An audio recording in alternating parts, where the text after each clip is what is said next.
Merhaba sevgili izleyenler. Bugün size TGB X-Motion 250'nin arka fren baltasının nasıl değiştirileceğini göstereceğim. TGB X-Motion 250 çok fazla üretilmemiş bir motor olduğunu daha öncesinde videolarımızda bahsetmiştik. SYM GTS 250 ve GTS 250 Evo ile aynı motor grubuna sahip. Kaportası farklı olsa da. Özellikle arka fren baltası değişimi gayet kolaydır.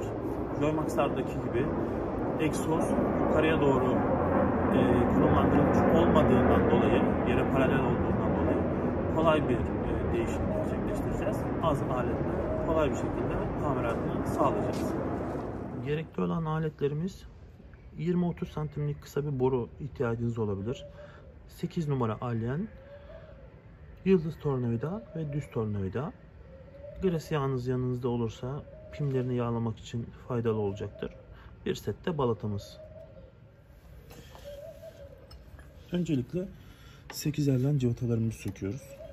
Çok sıkı olabileceğinden dolayı uzun allen ya da bir boru yardımıyla bu şekilde sökmemiz daha kolay olacaktır. Çok yukarıda oldu. Evet.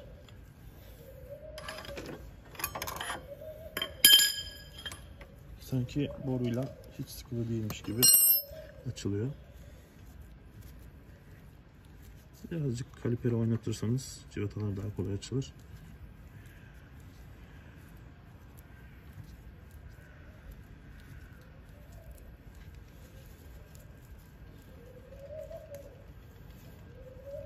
Malum kış şartları motorumuz gayet kirli. Bugün yıkayacaktım ama gene yağmur yağdı.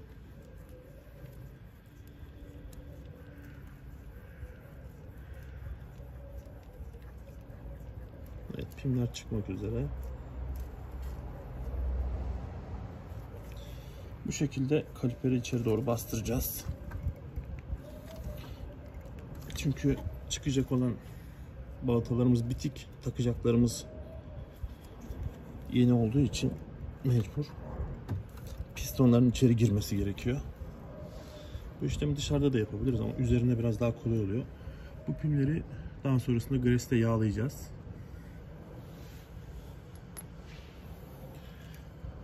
Evet. Kaliperimizi dışarı alıyoruz. Evet.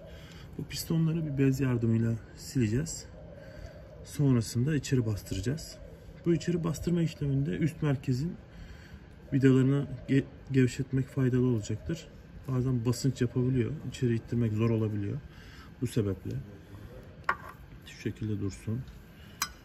Balatalarımız sonuna kadar bitik. Habercilere, hatta sacına kadar inmiş durumda. Şu şekilde. Yeni balatayla arasındaki farkı da göstereyim. EBC balataları yaklaşık 10-15 bin kilometre kadar kullanıma bağlı gidiyor.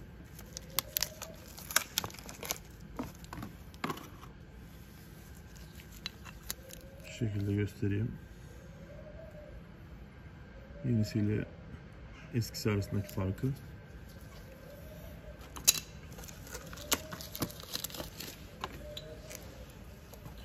Balatalarımızı bu şekilde geri yatağına yerleştiriyoruz. Ama tabii ki ne yaptık? Bunların üzerindeki koruma saclarını takmayı unuttuk. Aynı zamanda soğutucu görevi gördüğünü de düşünüyorum bunların. Bunları bu şekilde çıkartıyoruz. Bunların üzerine yerleştiriyoruz. Şu şekilde.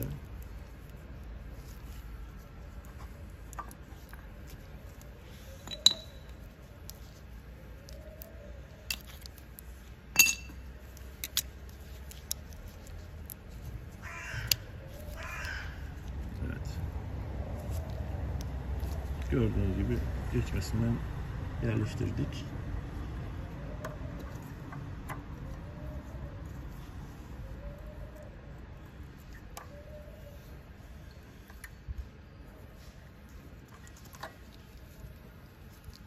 Şöyle tırnaklarını birazcık kıstıralım. Biraz aşındığından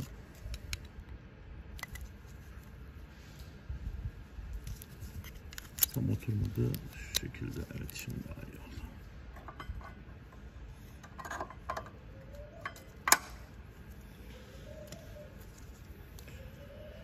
Aynı şekilde arka tarafı da yerleştiriyoruz.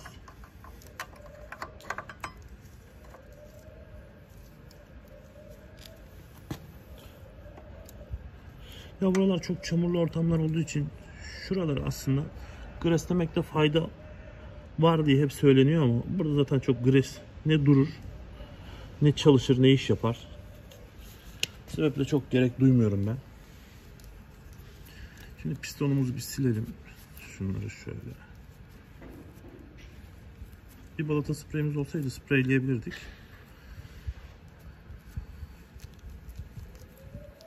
Şu şekilde silelim.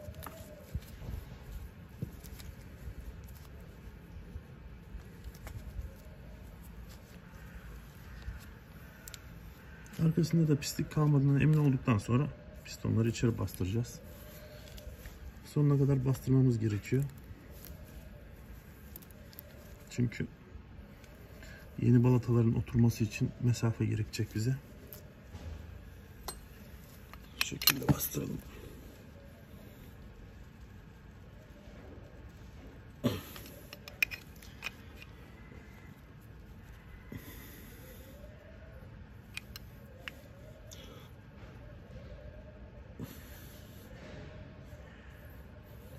Bu işlem birazcık yorucu olabilir.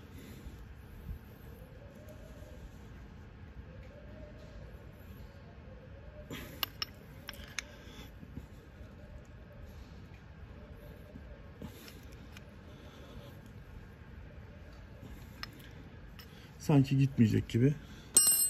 Üst tarafı biraz gevşetmek istiyorum.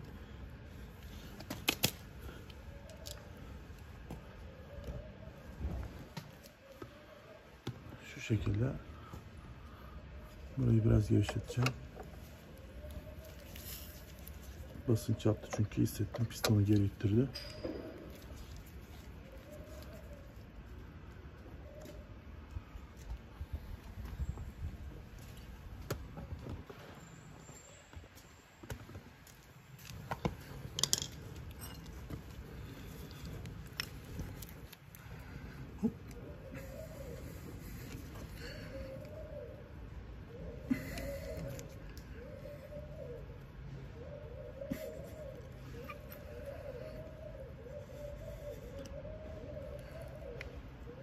Evet. Görüldüğü gibi pistonlarımız tamamen içeri gitti.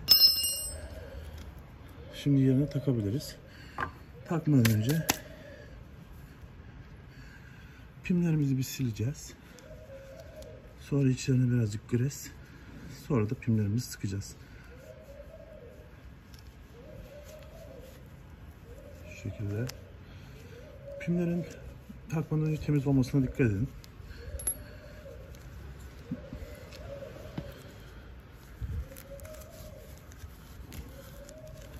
Gresi bunlara sürdüğünüz zaman körüklerden sebep yeri sıyırıyor.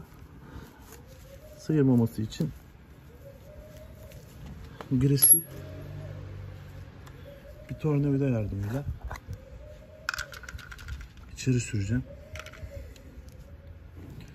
Şu şekilde.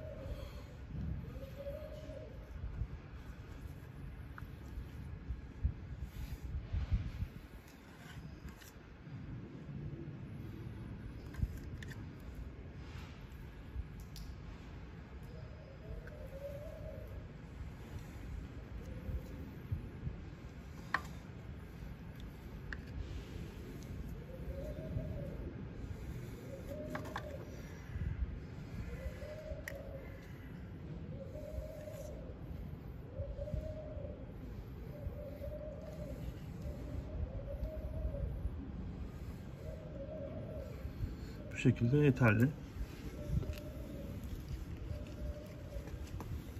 Şimdi körüklere zarar vermeden kaliperimizi yerine oturtturuyoruz.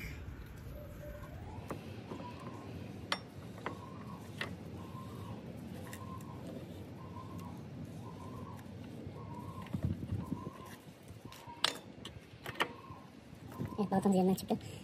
Aldık. Pistonumuz açık dışarı çıkmış.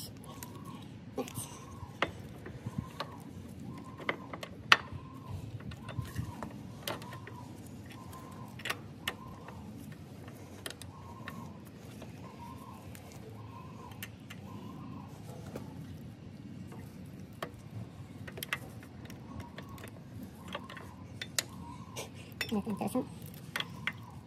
Autolatın üzerinden çıktı tekrar.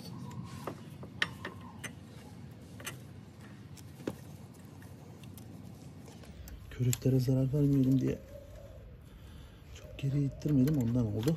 Şimdi oturdu. Evet. Şimdi pimlerimizi takıyoruz.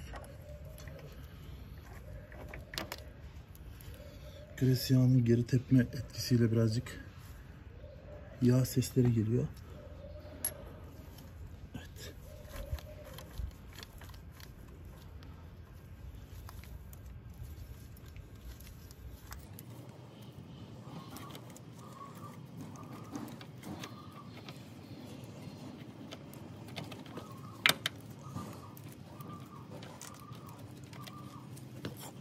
Cıvatalarını sıkıyoruz.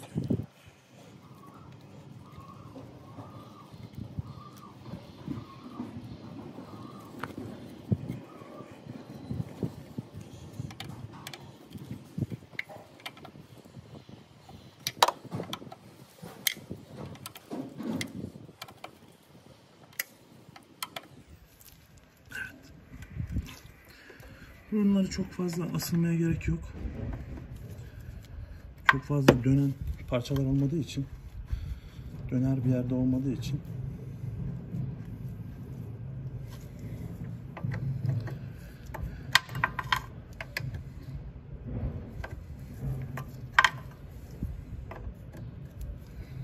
evet. Yine bu borumuzla inceden bir yoklayalım. Gerçi boruyu taktığımız zaman güç çok fazla oluyor ama evet. Tamamdır. Kaliperimiz yerine oturdu. Sıktık. Şimdi gevşettiğimiz üst rezervuarı da bir şu şekilde sıkalım. Evet, birazcık yağ sızdırmışız. Motor yan park ayağında olduğundan şu şekilde sıktık. Sonrasında frenimizin manet boşluğunu alacağız.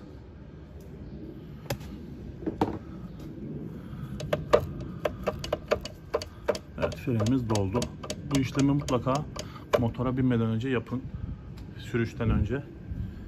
Yoksa sıkıntı yaşarsınız ilk frenlemede. Evet, fren baltası değişimimizi bitirdik. Beni izlediğiniz için teşekkür ederim. Kanalıma abone olursanız sevinirim. İyi günler, keyifli sürüşler dilerim.